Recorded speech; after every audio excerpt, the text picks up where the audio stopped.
मैं ज्योति पारिक और आपका हमारे महाविद्यालय श्रीमती मोहरी देवी तापड़िया कन्या महाविद्यालय के इस यूट्यूब चैनल पर एक बार फिर से स्वागत है। आज के वीडियो में हम अपने बीए फाइनल के विश्व के प्रादेशिक भूगोल में हम यूरोप महाद्वीप के जलवायु प्रदेशों के बारे में पढ़ेंगे। तो देखिए, यूरोप महाद्वीप है वो एक बहुत बड़ा महाद्वीप नहीं है, लेकिन फिर भी यहाँ पर जलवायु संबंधी अनेक विभिन्नताएँ पाई जाती है। हम इस यूरोप महाद्वीप की जलवायु संबंधी विभिन्नताओं के आधार पर इसको 5 भागों में बांटते हैं, जो निम्न प्रकार है।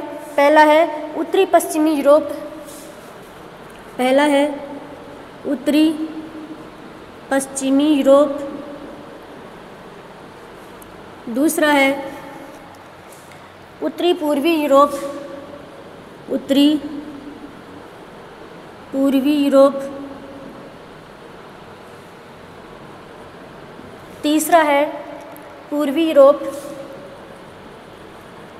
पूर्वी यूरोप। चौथा है मध्य यूरोप।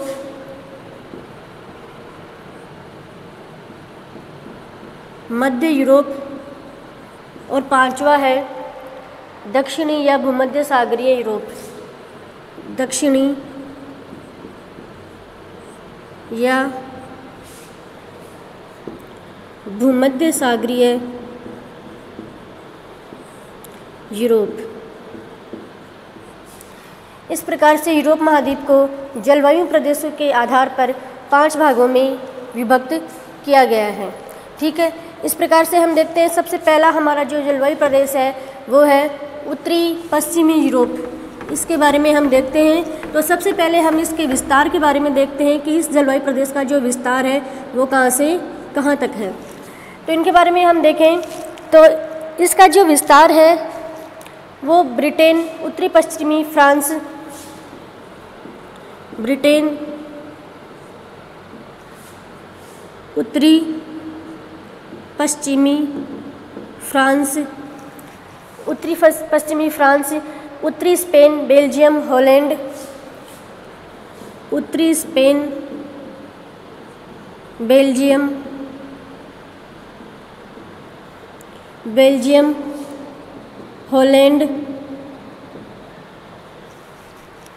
हॉलैंड, इसके अलावा पश्चिमी डेनमार्क तथा उत्तरी पश्चिमी नॉर्वे। पश्चिमी डेनमार्क तथा उत्तरी पश्चिमी नॉर्वे और आइसलैंड।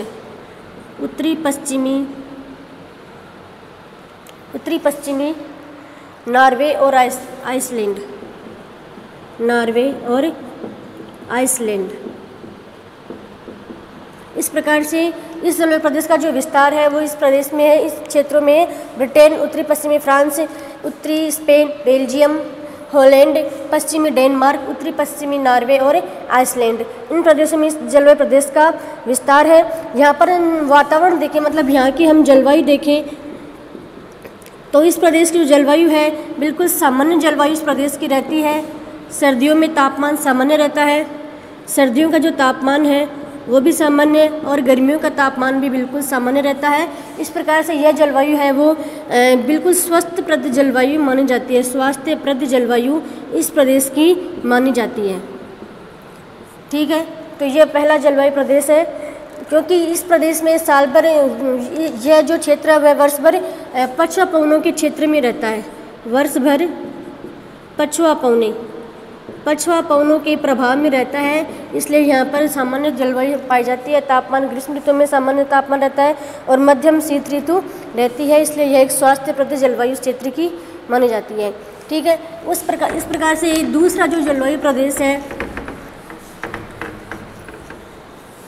दूसरा हमारा जलवायु प्रदेश है उत्तरी पूर्वी यूरोप। दूसरा है उत्तरी पूर्वी यूरोप। इस प्रदेश के बारे में हम देखें तो इस प्रदेश का जो विस्तार है, इस प्रदेश का विस्तार उत्तरी ध्रुव क्षेत्र में है। विशेष रूप से जो उत्तरी ध्रुव है, उत्तरी ध्रुव में इस प्रदेश का विस्तार है। इस प्रदेश में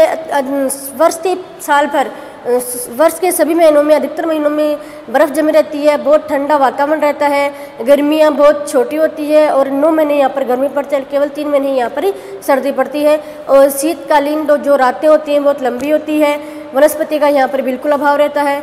चारों तरफ केवल बर्फ़ ही बर्फ़ दिखाई देती है। इस प्रकार से यहाँ पर बहुत ही कठोर जलवायु इस प्रदेश की मानी जाती है और इसके वर्ष के अधिकतर महीनों में यहाँ पर केवल बर्फ़ ही बर्फ़ जमी रहती है। इसलिए इस प्रदेश को ठंडा उजाड़ खंड प्रदेश भी कहा जाता है। ठंडा उजाड़ खंड प्रदेश। इतनी कठोर जलवायु पाए जाने के कारण से इस प्रदेश को ठंडा उजाड़ खंड प्रदेश भी कहा जाता है। ठीक है, इस प्रकार से यह जो उत्तर पूर्वी जो यूरोप है इस जलवायु प्रदेश का विस्तार उत्तरी ध्रुव पर पाया जाता है। उत्तरी ध्रुव पर हमेशा बर्फ़ जमी रहती है। वर्ष के साल भर में पूरे वर्ष भर बर्फ़ जमी रहती है। वातावरण बहुत ही ठंडा रहता है। वनस्पति का बिल्कुल अभाव रहता है। मतलब मनुष्य के जीवन के लिए यह जो स्थान है वो बिल्कुल लाभदायक नहीं माना जाता है। इसलिए इस प्रदेश को ठंडा उजाड़ खंड प्रदेश भी कहा जाता है। इसके बाद तीसरा जलवायु प्रदेश है पूर्वी यूरोप। तीसरा है पूर्वी यूरोप।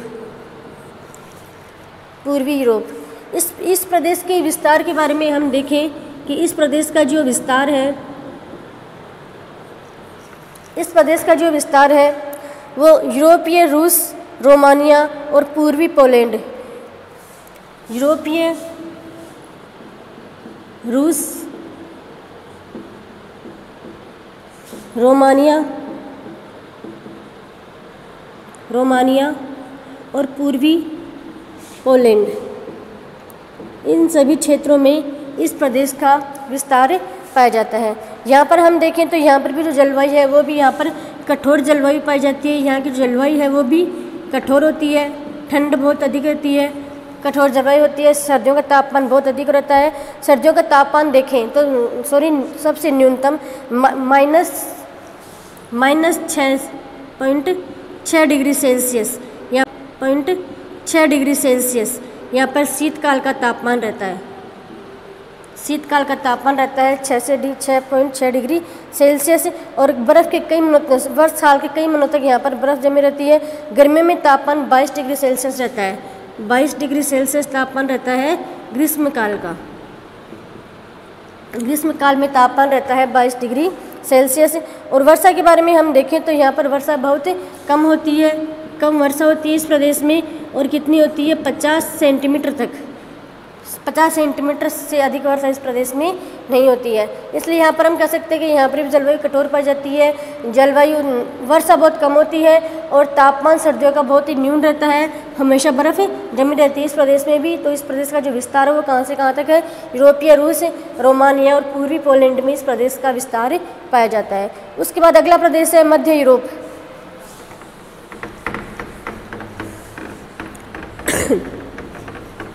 अगला प्रदेश है मध्य यूरोप।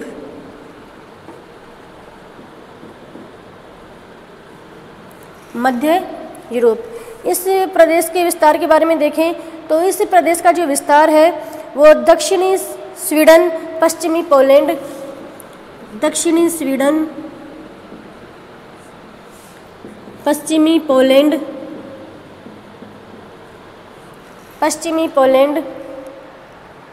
पश्चिमी पोलैंड, पूर्वी जर्मनी, ऑस्ट्रिया, पूर्वी Germany, Austria,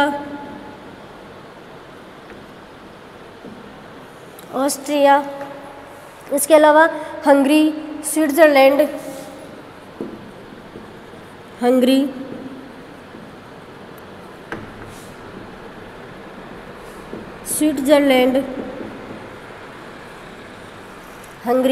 Switzerland, Romania, Yugoslavia, उत्तरी इटली, रोमानिया, यूगोस्लाविया,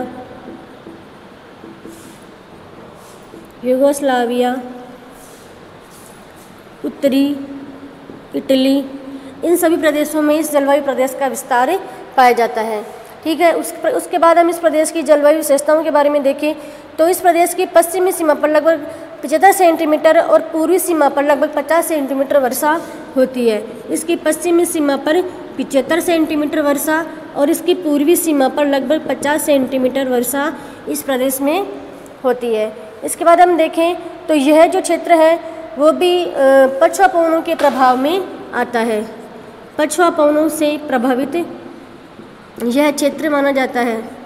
ठीक है, मतलब इस प्रदेश का जो क्षेत्र है वो पछुआ पवनों के प्रभाव में आता है। और यहाँ पर तापमान हम देखें तो औसतन यहाँ का तापमान 22 डिग्री सेल्सियस इस प्रदेश में तापमान रहता है।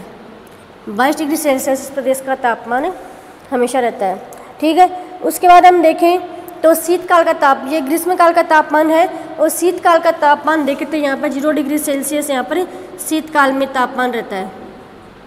शीतकालीन तापमान 0 डिग्री सेल्सियस और ग्रीष्मकालीन तापमान 22 डिग्री सेल्सियस। इस प्रकार से ये प्रदेश है मध्य यूरोप प्रदेश। इसका विस्तार दक्षिणी स्वीडन, पूर्वी पोलैंड, पश्चिमी पोलैंड, पूर्वी Germany, Austria, Hungary, Switzerland, Romania और यूगोस्लाविया में इस प्रदेश का विस्तार है। उसके बाद अपना अगला प्रदेश है दक्षिणी यूरोप।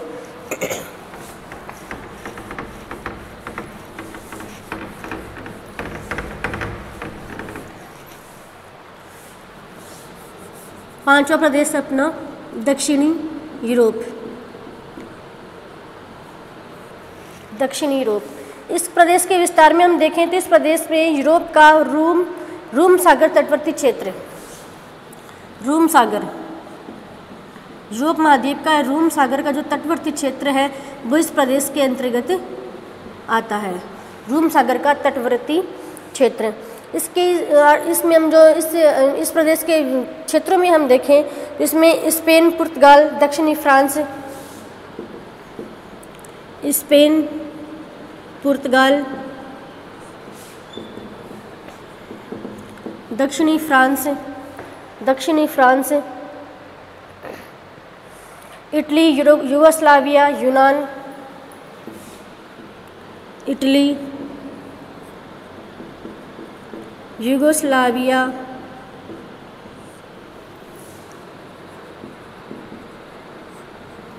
यूनान, इसके